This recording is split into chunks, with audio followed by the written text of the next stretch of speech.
misericordia para con nosotros. Experimentamos su presencia en nuestras vidas cada día, como hemos cantado en este bonito canto de entrada. Nos reunimos pues para darle gracias, para escuchar su palabra y para alimentarnos con el cuerpo y la sangre de su Hijo Jesucristo. Y para celebrar dignamente estos santos misterios, nos ponemos juntos en presencia del Señor, reconociendo nuestros pecados y acogiéndonos a su infinita misericordia.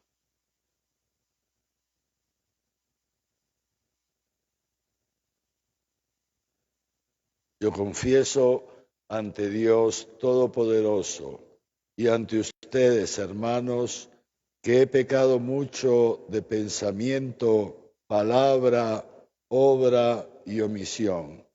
Por mi culpa, por mi gran culpa.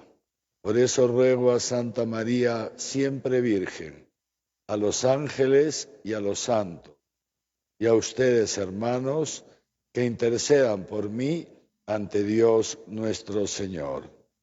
Dios Todopoderoso, tenga misericordia de nosotros, perdone nuestros pecados y nos lleve a la vida eterna.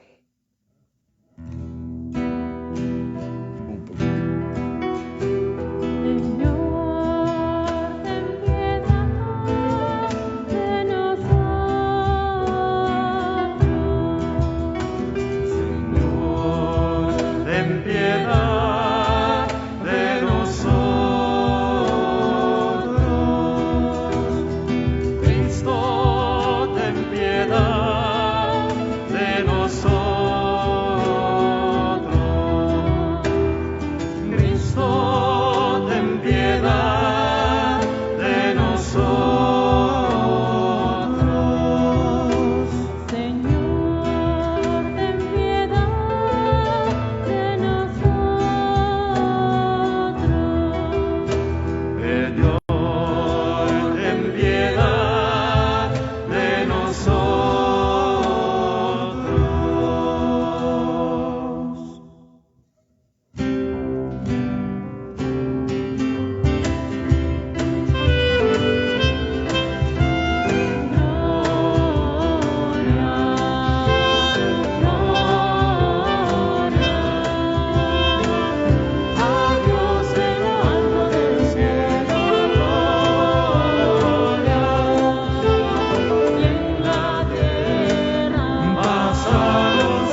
Dios omnipotente y misericordioso, aparta de nosotros todos los males, para que bien dispuesto nuestro cuerpo y nuestro espíritu podamos libremente cumplir tu voluntad. Por nuestro Señor Jesucristo, tu Hijo, que contigo vive y reina en la unidad del Espíritu Santo y es Dios por los siglos de los siglos. Amén.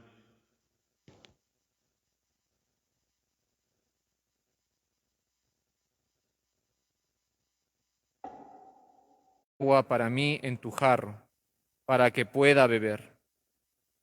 Cuando ella iba a traérsela, le gritó: Tráeme, por favor, un bocado de pan en tu mano. Ella dijo: Vive el Señor tu Dios, no tengo nada de pan cocido, solo tengo un puñado de harina en la tinaja y un poco de aceite en la orza. Estoy recogiendo 2 palos. Entraré y lo prepararé para mí y para mi hijo. Lo comeremos y moriremos. Pero Elías le dijo: No temas, entra y haz como has dicho, pero primero haz una torta pequeña para mí y tráemela, y luego la harás para ti y para tu hijo. Porque así habla el Señor, Dios de Israel. No se acabará la harina en la tinaja, no se agotará el aceite en la orza, hasta el día en que el Señor conceda la lluvia sobre la haz de la tierra. Ella se fue e hizo según la palabra de Elías, y comieron ella, él y su hijo. No se acabó la harina en la tinaja, ni se agotó el aceite en la orza, según la palabra que el Señor había dicho por boca de Elías. Palabra de Dios.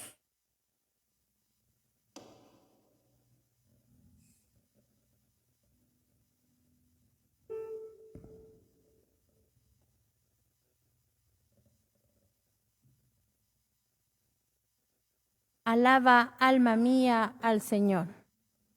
Alaba, alma mía, al Señor.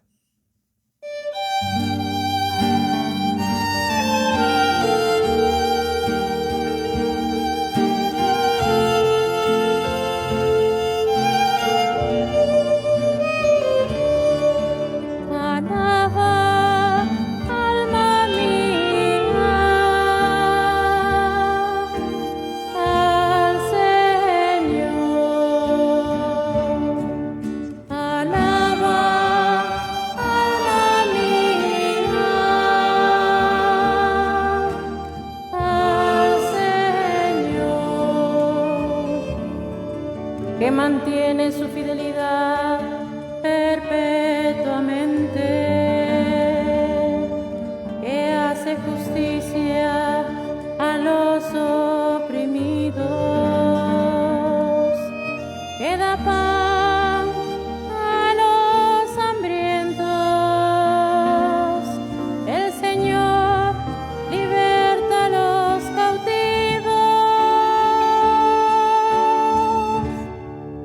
Alaba, alma mía, al Señor. El Señor abre los ojos al ciego. El Señor endereza a los que ya se doblan. El Señor ama a los justos. El Señor guarda a los peregrinos. Alaba, alma mía, al Señor.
Lectura de la carta a los Hebreos.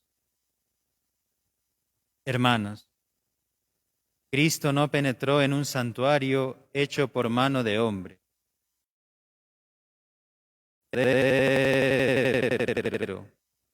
sino en el mismo cielo, para presentarse ahora ante el acatamiento de Dios en favor nuestro, y no para ofrecerse a sí mismo repetidas veces, al modo como el sumo sacerdote entra cada año en el santuario con sangre ajena.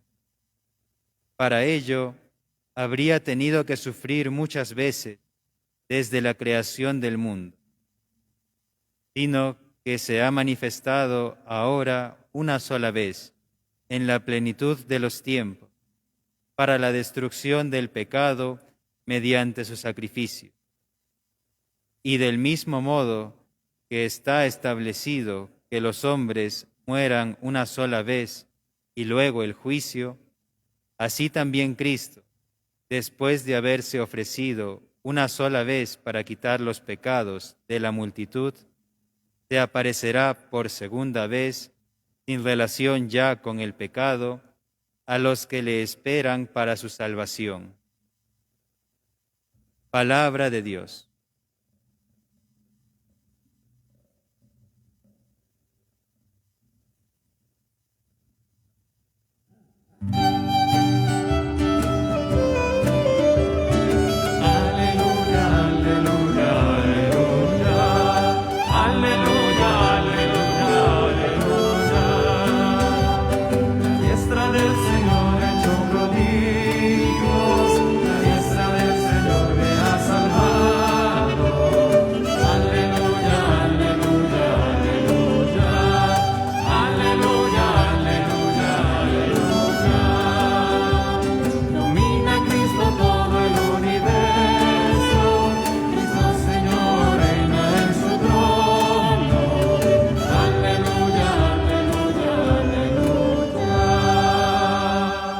El Señor esté con ustedes.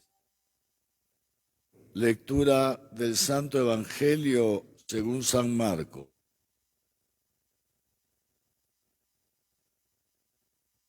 En aquel tiempo dijo Jesús: guárdense de los escribas que gustan pasear con amplio ropaje, ser saludados en las plazas, ocupar los primeros asientos en las sinagogas y los primeros puestos en los banquetes, y que devoran la hacienda de las viudas, socapa de largas oraciones. Esos tendrán una sentencia más rigurosa. Jesús se sentó frente al arca del tesoro y miraba cómo echaba la gente monedas en el arca del tesoro. Muchos ricos echaban mucho. Llegó también una viuda pobre y echó 2 moneditas, o sea, 1/4 parte del haz.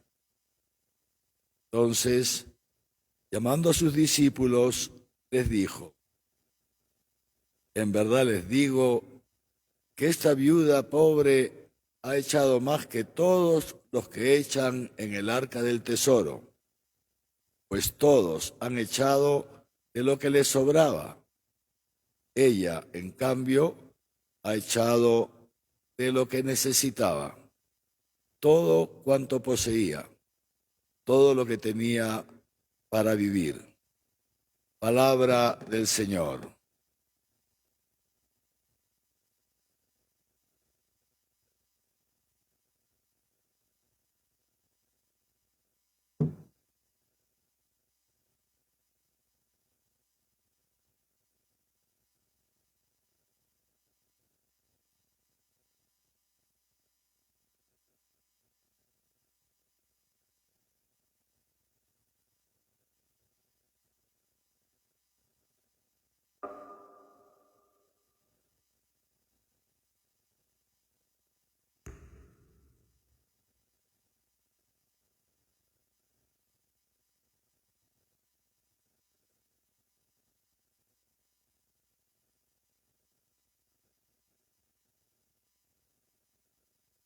Queridos hermanos y hermanas, nos acercamos al final de nuestro año litúrgico.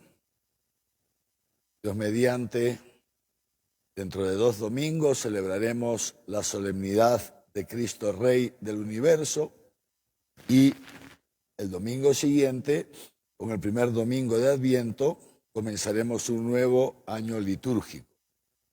Y nos acercamos entonces también al final del Evangelio de San Marcos, que, como hemos dicho ya en domingos anteriores, nos ha venido acompañando a lo largo de todo este año.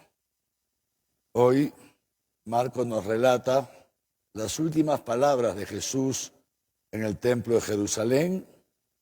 Lo siguiente será el llamado discurso escatológico, cuando anuncia su segunda venida, el final de los tiempos, y de ahí entrará Jesús en su pasión, muerte y resurrección. Y, como decíamos también en domingos pasados, Marcos pone en esta última etapa de la vida de Jesús, nos va relatando toda esta predicación de Jesús respecto a lo que es el cristiano.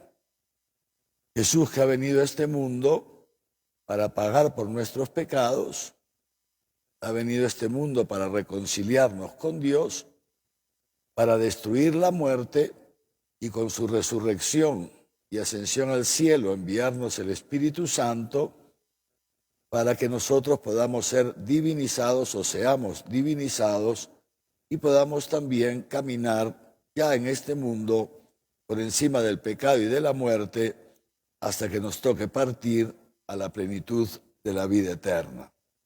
Ha venido Jesús para toda esa misión y también para fundar la Iglesia. Fundar la Iglesia a través de la cual Él continúa esa misión a lo largo de los siglos hasta su segunda venida. Y justamente en ese proceso fundacional de la Iglesia, Jesús va delineando a través de su palabra lo que es el cristiano. Recordaremos que varios domingos atrás, justo cuando emprende su caminar hacia Jerusalén, saliendo de Galilea, el Señor Jesús anuncia el esquema de Marcos, anuncia el modo en que iba a morir y anuncia también, empieza a anunciar lo que es el cristianismo, lo que es ser cristiano. Y lo primero que nos dice, seguramente recordamos todo, lo hemos escuchado hace un par de meses, lo primero que nos dice es esto: el que quiere ser mi discípulo, que se niegue a sí mismo, que tome su cruz y me siga. Y así domingo a domingo hemos ido leyendo el Evangelio de Marcos. Jesús nos ha ido, repito, dando algunas características, digamos así, algo, lo que es ser cristiano. Nos ha dicho también, el que quiera ser el primero, que sea el último entre ustedes. Nos ha dicho también, si quieres tener vida eterna, anda, vende lo que tienes, dale el dinero a los pobres, tendrás un tesoro en el reino de los cielos, luego ven y sígueme. Y así, semana a semana, el Señor nos ha ido adiestrando a través de su palabra, recordándonos lo que es ser cristiano. La semana pasada nos hablaba de la importancia de escuchar. Escucha Israel, escuchar la palabra de Dios, escuchar la voz de Dios en nuestra vida, en nuestra historia cotidiana, para de esa manera poder amar a Dios sobre todas las cosas y al prójimo como Jesús nos ha amado. Hoy día el Señor, repito, ya en sus últimas palabras en el templo, según el esquema de San Marcos, entonces nos advierte de 2 cosas. La primera, dijo Jesús, guárdense de los escribas. Los escribas, que como decíamos el domingo pasado, eran aquellas personas que se dedicaban a escribir, a transcribir las Sagradas Escrituras. En esa época no había imprentas, ni siquiera habían libros como los conocemos nosotros, ¿no? Eran rollos de pergamino y los escribas eran los que transcribían las Sagradas Escrituras, pero no solamente las transcribían, sino que también ponían en los márgenes los comentarios de los grandes rabinos de las escuelas rabínicas de Israel, los comentarios sobre las Sagradas Escrituras del pueblo de Israel, que son casi nuestro Antiguo Testamento. Nuestro Antiguo Testamento tiene algunos libros más, pero salvo esos libros, pocos, lo demás es, digamos, la Biblia, la Tanaj hebrea. Los escribas entonces eran unas autoridades religiosas, conocían muy bien las Sagradas Escrituras, eran grandes autoridades y, por lo que dice Jesús, pues les gustaba esto, pasear con amplio ropaje, ser saludados en las plazas, ocupar los primeros asientos en la sinagoga y los primeros puestos en los banquetes y quitar el dinero a las viudas con el pretexto de rezar por ellas. Primera advertencia que nos hace el Señor y que nos llama también a nosotros a preguntarnos, ¿cierto? En nuestra vida cotidiana, ¿cómo nos comportamos nosotros en nuestra vida cotidiana? Nos gusta también los primeros puestos, nos gusta que todos nos consideren, que todos nos saluden, nos gusta que nos inviten a los banquetes, a las cenas, a las fiestas. Ciertamente entre nosotros no hay aquí una persona, digamos así, supermillonaria, ni mucho menos, ¿no? Pero esto también se puede dar en nuestra vida cotidiana, en nuestro pequeño círculo social. El deseo de ser admirados por los demás, el deseo de que los demás nos consideren, de ocupar el primer puesto ahí en el hogar, que todos se sometan a tu voluntad, que tus padres se sometan a tu voluntad, o que tu esposo o que tu esposa se someta a tu voluntad, que los demás te sirvan. Esto es a lo que se refiere Jesús, guardarnos de esto que es muy propio del hombre de la carne. Todos nosotros estamos hechos de carne y, como lo hemos dicho en tantas ocasiones, es algo que nunca debemos olvidar. Cargamos en nuestra naturaleza humana las consecuencias de ciertas consecuencias heridas que nos ha dejado el pecado original. Acuérdense, esto es muy importante tenerlo siempre presente. El pecado original nos ha sido extirpado y perdonado por el bautismo, pero el pecado original es tan grave que aunque nos es extirpado, quedan en nosotros como unas heridas. Para poner un ejemplo muy sencillo para que nos entendamos, es por ejemplo cuando uno tiene un cáncer o lo que sea, se lo extirpan, le tienen que abrir y luego ya no tiene el cáncer, pero le queda la cicatriz, le queda la herida. Y esa herida nos puede físicamente limitar más o menos. Es un ejemplo muy sencillo para que nos entendamos. También nuestros pecados, aunque son perdonados, nos dejan una especie de residuos espirituales tóxicos. Nos dejan unas heridas. La naturaleza humana está herida. Y esa herida de la naturaleza humana se manifiesta en lo que se llama la concupiscencia, parte de la cual consiste en esto, justamente en la atracción que nuestro hombre viejo, se le llama así, este hombre viejo, este hombre de la carne, siente una atracción hacia ser considerado, una atracción hacia que los demás se sometan, una atracción hacia los bienes materiales, etcétera, etcétera. Esto es parte de nuestra naturaleza humana. La novedad del cristianismo justamente es esta, y por esto los cristianos no somos igual que los demás seres humanos. Esto hemos de ser conscientes también. La Iglesia es un pueblo distinto a todas las naciones. ¿Por qué?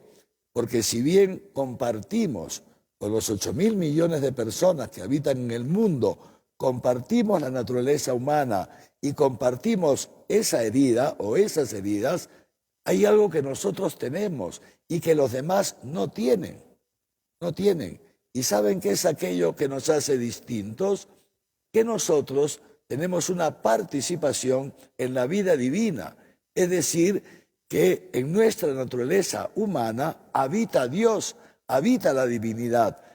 en nosotros está también la naturaleza divina. Me refiero a nosotros los que vivimos coherentemente el cristianismo, ¿eh? Es decir, que vivimos en gracia de Dios, que escuchamos su palabra, que nos confesamos, que comulgamos. Entonces, porque es a través de esos medios, la palabra de Dios, la oración, los sacramentos, que la vida divina que nos ha sido puesta como una semilla el día de nuestro bautismo va creciendo en nosotros. Y entonces, al principio, se da mucho esta tensión, se da mucho, porque tenemos nuestra naturaleza humana herida, que nos jala, dice San Pablo, nos impide hacer el bien que queremos, y tenemos el Espíritu Santo, la naturaleza divina, que nos empuja hacia el bien. Al principio es un combate muy fuerte, porque la naturaleza humana, digamos así, esclava todavía del pecado, es muy grande en nosotros, la naturaleza divina es muy pequeña.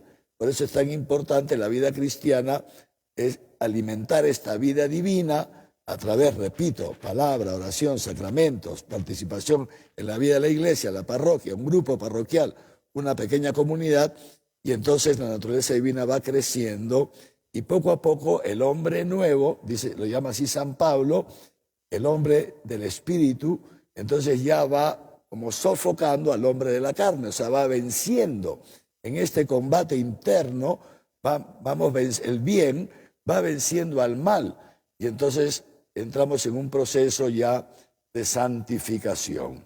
El Señor Jesús entonces nos pone hoy día en alerta, primero, sobre nuestra propia concupiscencia. Al hablarnos de los escribas, el Señor nos invita a mirarnos en el espejo de estos escribas.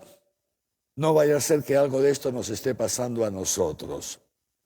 Y en segundo lugar, nos relata también Marco este pasaje tan bonito. Jesús está frente al arca del tesoro del templo. El arca del tesoro, perdón, eran una especie de cilindros que se ponían en la zona del templo reservada para las mujeres, y ahí se ponía la limosna, ¿no? Cada uno iba poniendo la limosna. Y Jesús miraba, estaba ahí y miraba cómo la gente echaba la limosna en el arca. Y dice así, muchos ricos echaban mucho. Y llegó una viuda pobre que echó solamente 2 moneditas, o sea, una cuarta parte de las. Son las monedas más pequeñas que existían en la época de Jesús, las más pequeñitas, y echó 2 nada más. Y Jesús llama a sus discípulos, nos llama esta mañana a nosotros, que somos sus discípulos, y nos dice esto. Nos dice, en verdad, les digo, que esta viuda pobre, que solamente echaba las 2 moneditas más pequeñas que existían en esa época, ha echado más que todos los demás, porque todos han dado de lo que les sobraba. En cambio, ella ha echado de lo que necesitaba, todo cuanto poseía, todo lo que tenía para vivir, dice la traducción al castellano. El original griego dice, ha echado toda su vida, porque era lo único que tenía para vivir esta mujer. Era tan pobre, que solo tenía esas 2 moneditas. Como la viuda de Sarepta que hemos escuchado en la primera lectura, en un momento en que había una enorme sequía y la gente se moría de hambre. La gente se estaba muriendo de hambre porque no tenía qué comer. Y este profeta Elías llega, ¿no?, a Sarepta. Es una zona pagana, no formaba parte del pueblo de Israel. Esta mujer es una pagana, ¿no? Y le dice a esta viuda, ¿no?, primero le dice, por favor, dame un poco de agua, ¿no? Y ella, en lo que iba, le dice además, también tráeme un bocado de pan, un poquito de pan en tu mano, porque no había comida. Y esta mujer, hemos escuchado en la primera lectura, le dice, no tengo pan, solo tengo un poquito de harina, ya un poquito, lo último que me queda, y un poquito de aceite, ¿no? Voy a preparar esto para mi hijo, para mí, comeremos y después ya nos vamos a morir porque ya no tenemos nada. Una situación crítica, históricamente crítica, esto es historia, fue una sequía tremenda, tremenda. Y Elías le dice en cambio, haz lo que tú pienses hacer, pero primero, tráeme esa tortita que te he pedido, luego la haces para ti y para tu hijo, porque ya te anuncio yo, está dicho, que no se va a acabar la harina en la tinaja. Y efectivamente, esta viuda se fía de la palabra del profeta. Esta viuda ni siquiera sabía que era un profeta probablemente, pero se fía de esta palabra, pone a Elías primero que a ella misma y a su hijito. Ella reconoce en Elías a un hombre de Dios y hace lo mismo que esta viuda del templo varios siglos después. Pone su vida en manos de Dios. Esto es lo que el Señor nos dice en este episodio en el templo. Esta viuda ha dado más que todos. ¿Por qué? Porque ha puesto su vida en manos de Dios. No tenía más para vivir, pero ha hecho un acto de fe. Ha puesto su vida en manos de Dios. Y como les decía, queridos hermanos y hermanas, con estas palabras Jesús nos va terminando de delinear lo que es el cristianismo. Y realmente, ya gracias a Dios, tengo bastantes años de vida y bastantes años de vida cristiana, y puedo darles testimonio que ciertamente esto es historia. Que así como esta viuda, hay muchísima gente que vive su vida puesta en Dios, sin hacer cálculos, sin fiarse solamente de sí mismos, de sus capacidades y de sus posibilidades, sino poniendo nuestra confianza en el Señor. Y en la medida en que ponemos nuestra confianza en el Señor, entonces experimentamos lo que hemos cantado en el Salmo responsorial: el Señor es fiel, que el Señor mantiene su fidelidad perpetuamente, que Él da pan a los hambrientos, liberta a los cautivos, endereza a los que ya se doblan cuando estamos agobiados tantas veces por nuestros problemas, las dificultades de la vida, por las tribulaciones, por las tentaciones, y nos apoyamos en el Señor nos levanta, el Señor sustenta al huérfano y a la viuda. Como se dice en palabras sencillas, Dios provee. Y es justamente esto, uno de los grandes secretos de la vida cristiana y uno de los, digamos así, elementos, las características que diferencian a un cristiano de uno que no es cristiano. Esto es una de las grandes diferencias entre el cristianismo y las religiones. Hay religiones grandes, etcétera, etcétera, y que tienen muchos elementos de verdad y de bondad, pero que son distintas al cristianismo. ¿Cuál es uno de los aspectos típicos del cristiano? Es este, que vive fiado de Dios, que vive su vida puesta en Dios, Y esto también entonces es algo que el Señor nos invita a preguntarnos esta mañana. ¿Cómo vivimos nuestra vida cotidiana? No se trata del catecismo, que eso lo sabemos todos. No se trata de respuestas teóricas, sino en tu vida diaria, en tu vida cotidiana. ¿Te fías de Dios? ¿Vives entregado, entregada a Dios? ¿Vivimos entregados a Dios? ¿O vivimos o somos autorreferenciales, como diría el Papa Francisco? O sea, vivimos en base a nuestros intereses, a nuestros cálculos, a nuestras apetencias, pensando solamente en nosotros mismos, sin soltar nuestra vida al Señor. Esto es algo muy bonito, perdónenme que lo repita, desde mi experiencia se lo digo. O sea, cuando llegue el momento en que uno puede soltar su vida, porque una cosa propia de nosotros, que somos muy inseguros, es otra consecuencia del pecado original, es que no nos gusta soltar nuestra vida. Queremos tener todo bajo control. Todo tiene que ser según nuestros cálculos, nuestros planes, etcétera, etcétera, etcétera. Y no soltamos nuestra vida. Y en la medida en que no soltamos, le ponemos límites a Dios. No dejamos a Dios desarrollar todo ese plan bellísimo, ese diseño de amor que tiene sobre los hombres. Tiene un diseño de amor bellísimo para ti, pero si tú no te sueltas en las manos del Señor, si nosotros no nos soltamos, el Señor se queda con las manos atadas, se las atamos y no le dejamos obrar en nuestra vida. Y Él lo intentará muchas veces, esto es historia, hermanos. Dios lo intenta plasmar en ti ese diseño de amor que tiene, pero algunas veces ese diseño de amor pasa por momentos de dificultad, como hemos recordado al principio de la homilía, y lo ha dicho Jesús, pasa por la cruz, por negarnos a nosotros mismos, al hombre de la carne, y no nos atrevemos, nos echamos para atrás, no lo dejamos a Dios, no ponemos nuestra vida en manos de Dios, porque en el fondo, fíjense qué fuerte, podemos llegar a no fiarnos de Dios. No nos fiamos de Dios, porque la serpiente nos dice lo mismo que le dijo a Adán y Eva en el paraíso. No es verdad que Dios te ame. No es verdad que Dios te ame. No es verdad que si comes de este árbol morirás para siempre.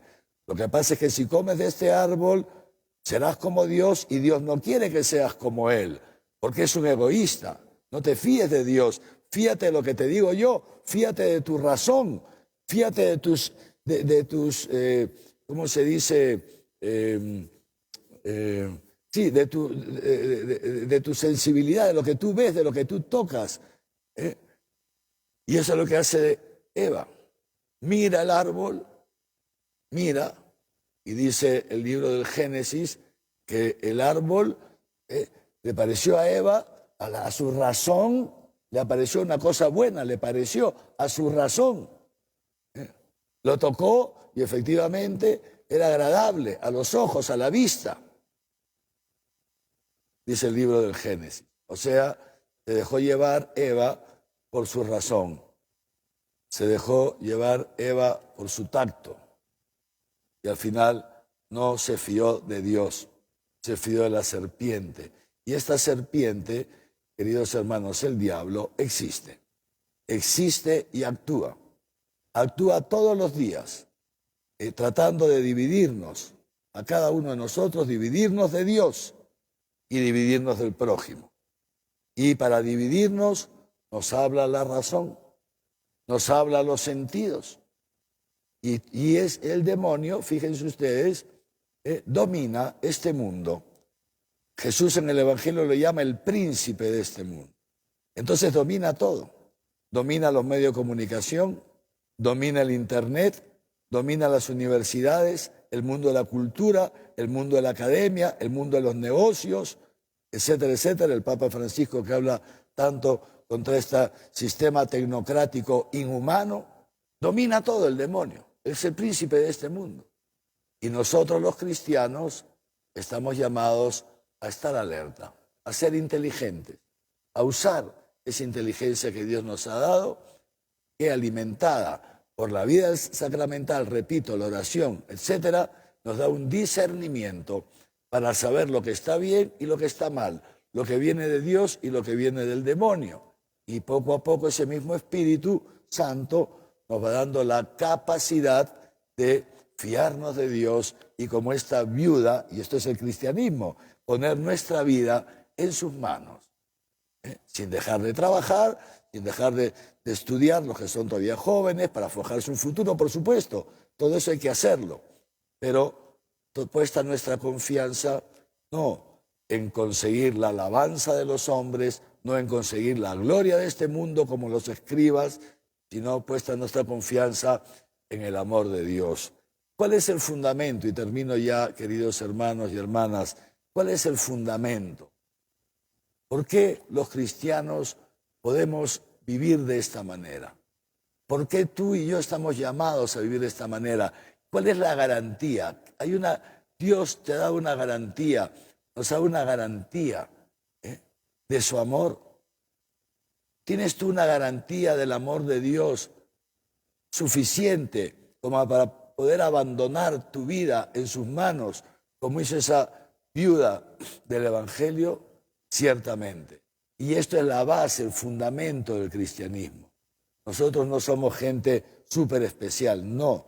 Nosotros simplemente somos gente pobre, como esta viuda, gente muy pobre, muy sencilla, muy pobre, con nuestras limitaciones, con nuestros pecados también, todos los tenemos. Pero tenemos una garantía que esas 8.000 millones de personas no tienen. ¿Y saben cuál es nuestra garantía? Lo que ha dicho el autor de la carta a los Hebreos en la segunda lectura, que Jesucristo se ha entregado a la muerte por nosotros. Esa es la garantía. Nadie tiene más amor, dirá Jesucristo en el Evangelio de San Juan, que el que da la vida por sus amigos. Esta es la garantía del cristiano. Yo me puedo fiar de Dios, yo puedo abandonar mi vida en Dios, puedo fiarme totalmente de Él, porque sé que Él es mi Padre, porque sabemos que Él es nuestro Padre, y porque sabemos que nos ama. ¿Y por qué sabemos que nos ama? ¿Qué garantía tenemos? Esta, que se ha hecho hombre para morir por nosotros, se ha hecho hombre y ha cargado con nuestros pecados, se ha hecho hombre y ha descendido al infierno en lugar nuestro, ha descendido al infierno a ocupar el lugar que cada uno de nosotros se merecía por nuestros pecados. El Señor ha cancelado nuestros pecados y nos ha abierto las puertas del cielo. ¿Quién tiene más amor que Él por nosotros? ¿Quién te ama más que Dios? Dios nos ama más de lo que nosotros nos amamos a nosotros mismos. Fíjense, más de lo que nosotros nos amamos a nosotros mismos. Nos ha puesto a nosotros por encima de Él.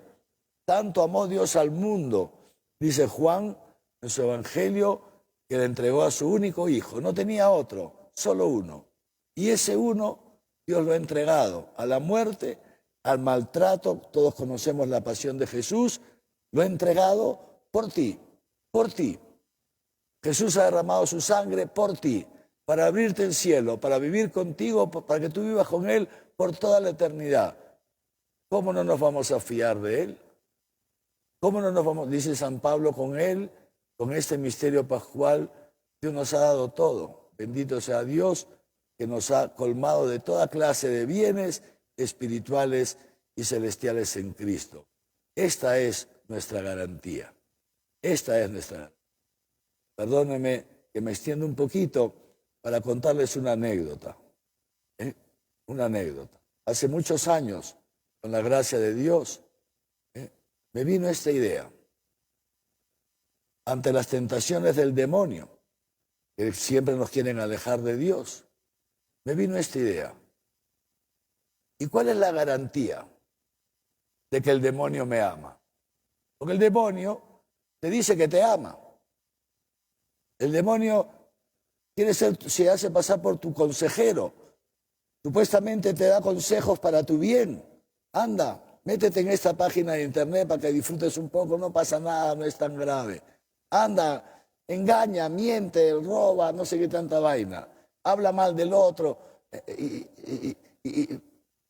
te quiere hacer sentir, mira, te están haciendo la injusticia, rebélate, bla, bla, bla, bla, bla, no perdones. Entonces el demonio. Muy bien. ¿Qué garantía me da el demonio de que me ama? ¿Qué garantía te da el demonio de que te ama? ¿Por qué lo escuchas? ¿Por qué tanta gente escucha al demonio? ¿Tenemos alguna garantía? Bueno, si tú quieres mi bien, dame una garantía de que me amas. Dame alguna. Porque Dios sí me ha dado una garantía. La garantía más grande que puedo tener. Él se ha entregado a la muerte por mí. Él ha dado su vida por mí. Él sí merece que yo me entregue a Él totalmente. Él sí merece que yo deje mi vida, mi trabajo, mi profesión, mi novia, mi dinero, todo para hacerme sacerdote. Él sí lo merece. Él merece que tú y yo pongamos nuestra vida en sus manos porque Él sí que nos ama. Y no hay amor más grande que este, queridos hermanos, que nos ha demostrado Dios en Jesucristo. Por eso, los cristianos no somos superhombres, supermujeres, no. Somos gente pobre como esta viuda, pero que lo único que tenemos, que es esta pobre vida, como la viuda la echó en el templo, nosotros la ponemos en manos del Señor.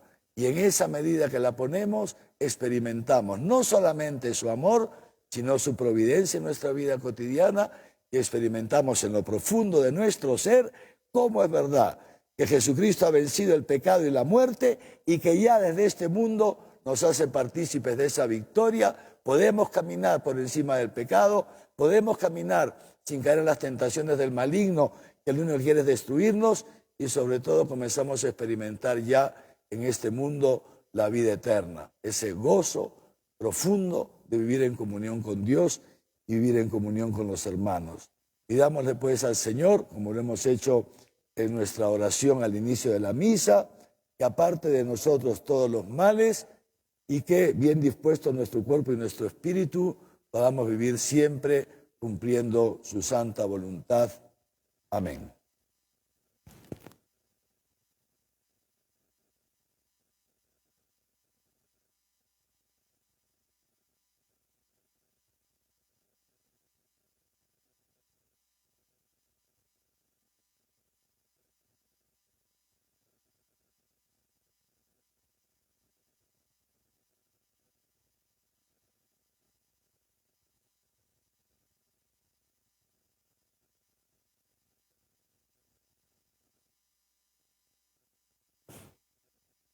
Y ahora juntos, como pueblo de Dios en camino, un pueblo distinto a todas las naciones, porque tenemos la garantía de Jesucristo, muerto y resucitado por nosotros, renovamos nuestra profesión de fe.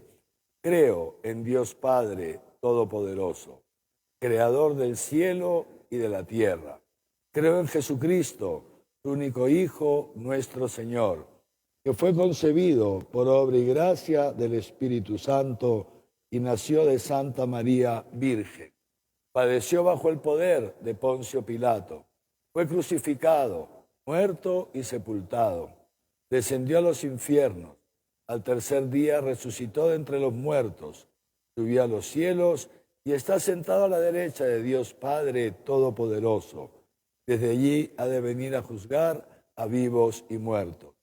Creo en el Espíritu Santo, la Santa Iglesia Católica, la comunión de los santos, el perdón de los pecados, la resurrección de la carne y la vida eterna. Amén. Y ahora, queridos hermanos y hermanas, con la certeza de que Dios nos ama y por eso nos escucha, le presentamos nuestras oraciones.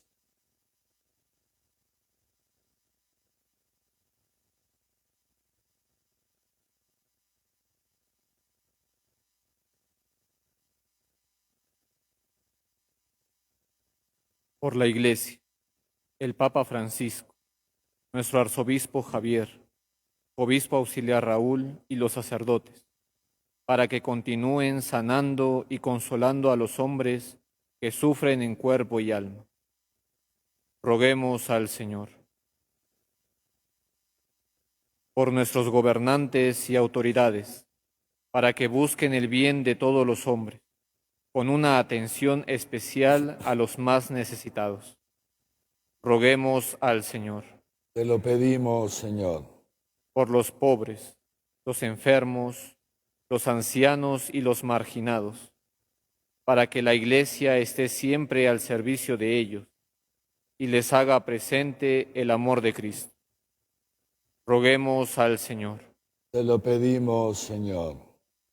Por todos los aquí presentes, para que Dios nos conceda apoyarnos en Dios y no en los ídolos de este mundo, que no dan la vida. Roguemos al Señor. Te lo pedimos, Señor. Oh Dios, apoyo firmísimo de la debilidad humana, muestra la eficacia de tu auxilio en nosotros, tus siervos, para que fortalecidos con tu misericordia, seamos signo de salvación y de tu amor para el mundo entero. Por Jesucristo nuestro Señor.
Oren, hermanos, para que este sacrificio mío y suyo sea agradable a Dios Padre Todopoderoso.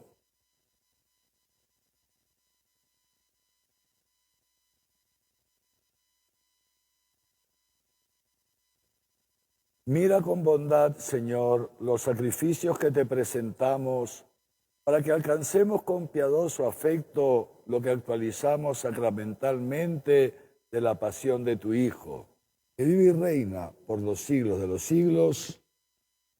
El Señor esté con ustedes. Levantemos el corazón. Demos gracias al Señor nuestro Dios. En verdad es justo darte gracias y deber nuestro glorificarte, Padre Santo, porque tú eres el único Dios vivo y verdadero, que existes desde siempre y vives para siempre. Luz sobre toda luz, porque tú solo eres bueno y la fuente de la vida. Hiciste todas las cosas para colmarlas de tus bendiciones y alegrar su multitud con la claridad de tu gloria. Por eso, innumerables ángeles en tu presencia, contemplando tu rostro, te sirven siempre y te glorifican sin cesar.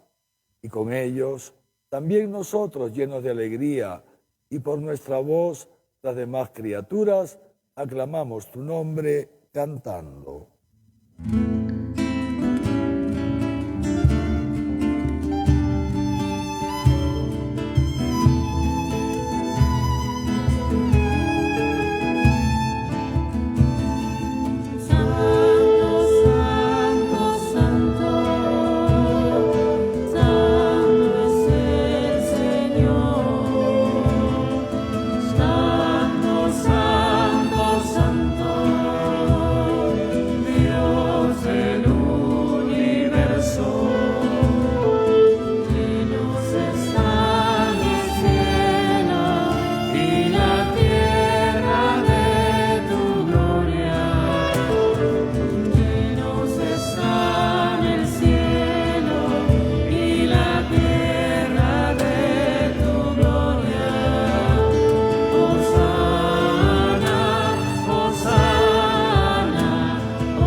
Te alabamos, Padre Santo, porque eres grande y porque hiciste todas las cosas con sabiduría y amor. A imagen tuya creaste al hombre y le encomendaste el universo entero, para que sirviéndote solo a ti, su Creador, dominase sobre todo lo creado. Y cuando por desobediencia perdió tu amistad, no lo abandonaste al poder de la muerte, sino que compadecido tendiste la mano a todos para que te encuentre el que te busca. Reiteraste además tu alianza a los hombres. Por los profetas lo fuiste llevando con la esperanza de salvación. Y tanto amaste al mundo, Padre Santo, que al llegar la plenitud de los tiempos, nos enviaste como Salvador a tu único Hijo. Él se encarnó por obra del Espíritu Santo, nació de María, la Virgen, y así compartió en todo nuestra condición humana, menos en el pecado. Anunció la salvación a los pobres, la liberación a los oprimidos y a los afligidos el consuelo. Para cumplir tus designios, Él mismo se entregó a la muerte y resucitando, destruyó la muerte y nos dio nueva vida. Y para que no vivamos ya para nosotros mismos, sino para Él, que por nosotros murió y resucitó, envió, Padre, el Espíritu Santo como primicia para los creyentes, a fin de santificar todas las cosas, llevando a plenitud su obra en el mundo. Por eso, Padre, te rogamos que este mismo Espíritu santifique estas ofrendas para que se conviertan en el cuerpo y la sangre de Jesucristo nuestro Señor, y así celebremos el gran misterio que nos dejó como alianza eterna. Porque Él mismo, llegada la hora en que había de ser glorificado por ti, Padre Santo, habiendo amado a los suyos que estaban en el mundo, los amó hasta el extremo. Y mientras cenaba con sus discípulos, tomó pan, te bendijo, lo partió y se lo dio diciendo: tomen y coman todos de él, porque esto es mi cuerpo, que será entregado por ustedes.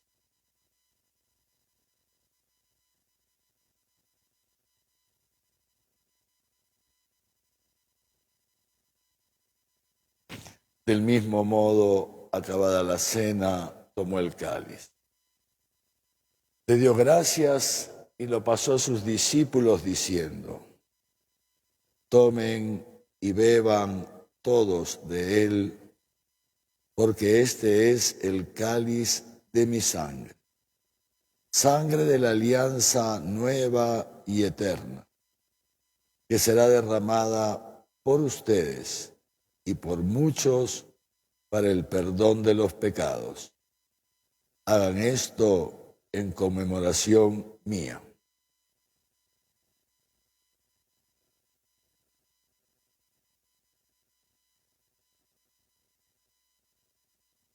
Este es el sacramento de nuestra fe.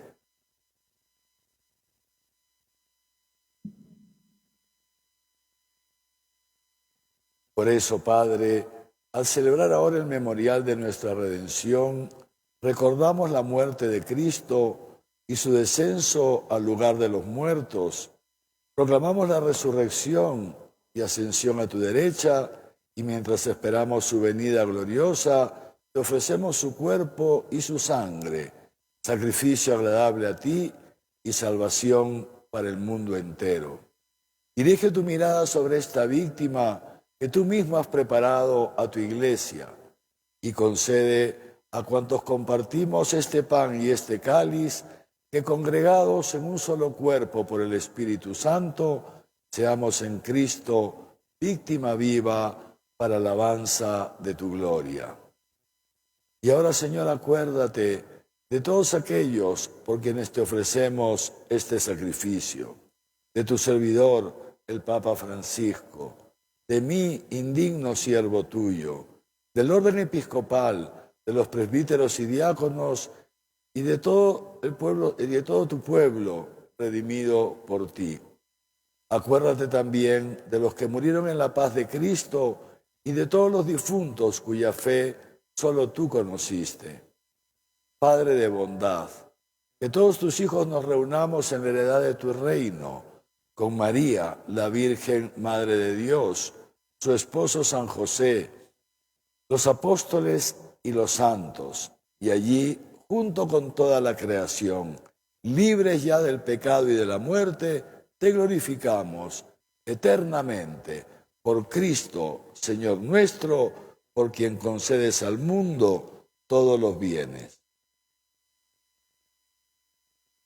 Por Cristo, con Él y en Él, a ti, Dios Padre omnipotente, en la unidad del Espíritu Santo, todo honor y toda gloria por los siglos de los siglos. Llenos de alegría por ser hijos de Dios, que nos ama tanto, digamos juntos la oración que el mismo Cristo nos enseñó. Padre nuestro que estás en el cielo, santificado sea tu nombre. Venga a nosotros tu reino. Hágase tu voluntad en la tierra como en el cielo. Danos hoy nuestro pan de cada día. Perdona nuestras ofensas como también nosotros perdonamos a los que nos ofenden. No nos dejes caer en la tentación y líbranos del mal. Líbranos de todos los males, Señor, y concédenos la paz en nuestros días, para que, ayudados por tu misericordia, vivamos siempre libres de pecado y protegidos de toda perturbación, mientras esperamos la gloriosa venida de nuestro Salvador, Jesucristo.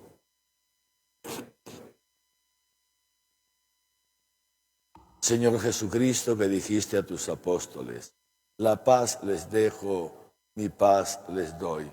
No tengas en cuenta nuestros pecados, sino la fe de tu Iglesia, y conforme a tu palabra, concédele la paz y la unidad. Tú, que vives y reinas por los siglos de los siglos. La paz del Señor esté siempre con ustedes. Dense fraternalmente la paz.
Este es el Cordero de Dios que quita el pecado del mundo. Dichosos los invitados a la cena del Señor.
Queridos hermanos y hermanas, entonces vamos a proceder a la comunión.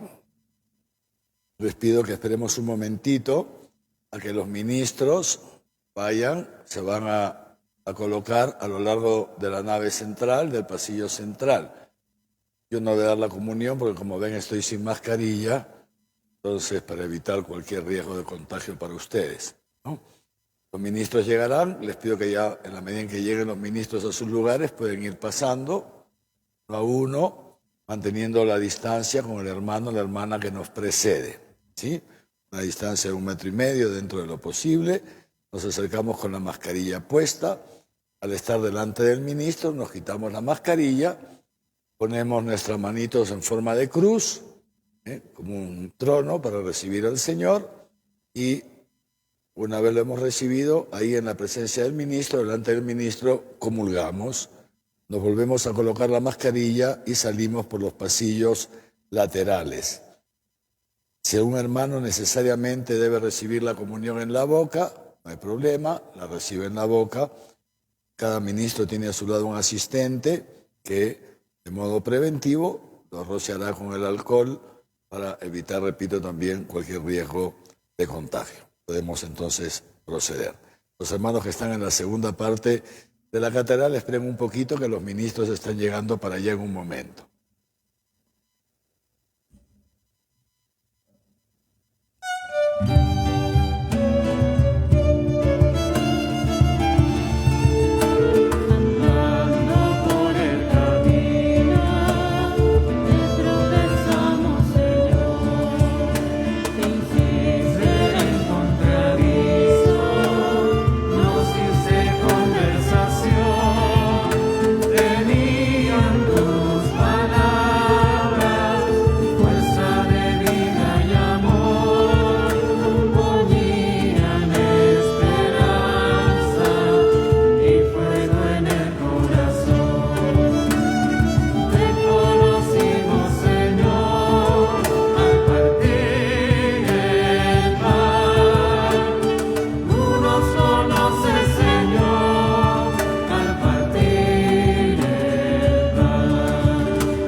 Oremos.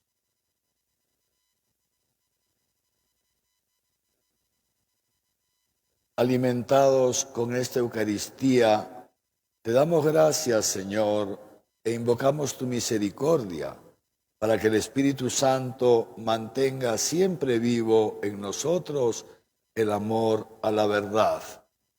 Por Jesucristo nuestro Señor.